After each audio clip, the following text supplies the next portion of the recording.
کراچی کا المیہ وہاں کے نوحے وہ سب جو اتحادی ہمارے حکمران جن کا فرض جان مال عزت آبرو کی حفاظت وہی اگر آپس میں لڑنا شروع کر دیں اور بے گناہ عوام ہاتھیوں کی لڑائی میں گھاس پھوس کی طرح کچلے جائیں تو کیا صورتحال بنتی ہے؟ عرفان صدیقی صاحب میرے ساتھ ٹیلی فون لائن پہ.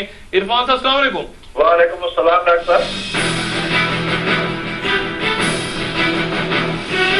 عرفان صدیقی صاحب یہ کراچی میں جو کچھ ہوا ہے ہو رہا ہے اور شاید آئندہ بھی کبھی ہو اللہ نہ کرے یہ کیا ہے؟ یہ صبح گالیاں دیتے ہیں ایک دوسرے کو ایم کیو ایم پیپلز پارٹی کبھی اے ایم پی آ جاتی ہے درمیان میں گالیاں دے رہے ہوتے ہیں قاتل ہیں پاگل ہیں علاج کروائیں اور لاشیں گر رہی ہوتی ہیں پورے شہر میں. شام کو یہ گڑی گڑی شکلیں ٹی وی پہ آ کے گلے مل رہے ہوتے ہیں اور ساتھ ہی کلنگز ختم ہو جاتی ہیں. مطلب شہر میں سکون ہو جاتا ہے پھر ان کا جھگڑا ہوتا ہے پھر قتل و غارت شروع ہو جاتی ہے پھر وہ رحمان ملک آتے ہیں کوئی فون لائے آتا ہے ادھر سے ادھر سے پھر ٹھیک ہو جاتا ہے. یہ کیا تماشا ہے؟ یہ حکمران ہیں ہمارے یعنی قوم کی عزت جان مال کے یہ رکھوالے ہیں یہ کیا کر رہے ہیں اس وقت؟ ڈاکٹر صاحب معاملہ یہ ہے کہ یہ جن لوگوں کا آپ ذکر کر رہے ہیں یہ کوئی عجیب و غریب مخلوق لگتے ہیں ہمیں. یہ لوگ بھی غضب ہیں کہ دل پر یہ اختیار شب موم کر لیا سحر آن بنا لیا. انہیں اندازہ نہیں ہے کہ پاکستان کا سب سے بڑا شہر بلکہ اب تو دنیا کا سب سے بڑا شہر 2 کروڑ کی آبادی کا شہر کس آگ میں جل رہا ہے. جوئے خون سر سے گزر رہی ہے خون کی ندیاں بہ رہی ہیں. کوئی دن ایسا خالی نہیں ہوتا کہ انسان قتل نہیں ہوتے. گلیوں پہ ان کی لاشیں بکھری پڑی ہیں گولیاں سنسنا رہی ہیں اور یہ آپس میں لڑتے ہیں. ان کے لڑنے کی وجہ یہ نہیں ہے کہ انسان کی جان کی حرمت ہے. ان کے لڑنے کی وجہ یہ بھی نہیں ہے کہ انسان قتل ہو رہے ہیں. ان کے لڑنے کی وجہ دسترخوان کا حصہ ہے. کوئی کہتا ہے جی یہ کراچی پہ قبضہ کرنا چاہتے ہیں کوئی کسی کو ڈرگ مافیا کہتا ہے کوئی کسی کو لینڈ مافیا کہتا ہے کوئی کسی کو اور مافیا کہتا ہے.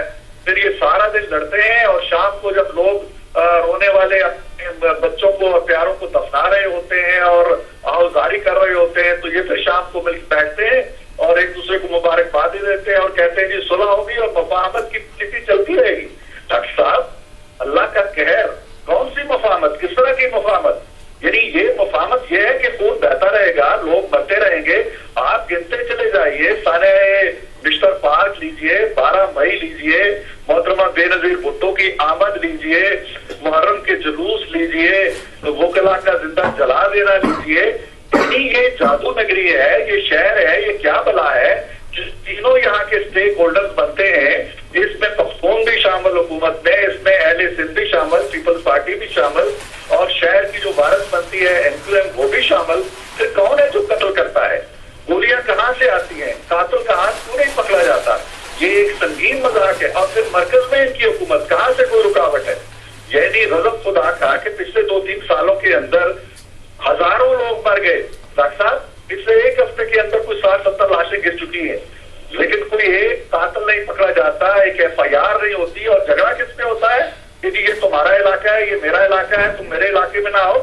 یہ لوگ وہ ایریاز دنیا میں آپ نے کہیں سنا ہے کہ کسی شہر پر قبضے کے لیے لڑائیاں ہوتی ہوں اور جمہوریت کے پاسبان ہے سارے کے سارے جمہوریت کا نام لیتے ہیں. نہیں عرفان صدیقی صاحب یہ سیکولر اعتدال پسند روشن خیال جماتے ہیں. اور ایک اور عجیب بات یہ ہے کہ آپس میں لڑتے ہیں اور جب اکٹھے ہو جاتے صلح ہو جاتی ہے تو طالبان کو طالبان یعنی یہ سمجھ میں نہیں آتا مجھے. یعنی ذوالفقار مرزا صاحب نے کہا کہ یہ ذہنی مریض ہیں انہوں نے کہا یہ اپنا علاج کرائیں یعنی اور فوج کو تینوں نے M Q M Rehman Malik اور ذوالفقار مرزا تینوں نے کہا فوج سے کہ فوج آ جائے. اس حد تک معاملات بگڑ گئے اور اس کے بعد جب صلح ہو گئی تو کہہ رہے طالبان نے کرا دیا انتہا پسندی یہ وہ یہ یعنی لوگ اس کو خریدتے ہیں بائی کرتے ہیں لوگ اس تھیوری کو. ان کو خیال ہے کہ لوگوں پہ کیا تاثر قائم ہو رہا ہے ان کی اس گفتگو کا؟ لوگ میرا خیال ہے جی کہ جو کچھ کہہ رہے ہیں اور جو کچھ سوچ رہے ہیں ڈاکٹر صاحب اس کا اندازہ آپ لگا سکتے ہیں. یہ میں سمجھتا ہوں کہ ایک بڑا ہی اذیت ناک تماشا ہے جو پاکستان کے اس شہر میں ہو رہا ہے جو ہماری معاشی شاہرگ ہے جہاں کا کاروبار بند ہو رہا ہے جہاں کی فیکٹریاں کارخانے بند ہو رہے ہیں جہاں کے مزدور رکشہ والے اور عام لوگ قتل ہو رہے ہیں. کسی کو اندازہ ہے کہ یہ پورٹ سٹی جو ہے اس کا کیا حال کر دیا گیا ہے؟ اور سب سے دکھ کی بات وہی ہے جو میں آپ کو کہہ رہا ہوں کہ یہ نہیں ہے وہاں کوئی اپوزیشن ہے ہی نہیں. سب کے سب صاحب اقتدار سب کے سب دسترخوان میں شامل. پھر جھگڑا کیا ہے؟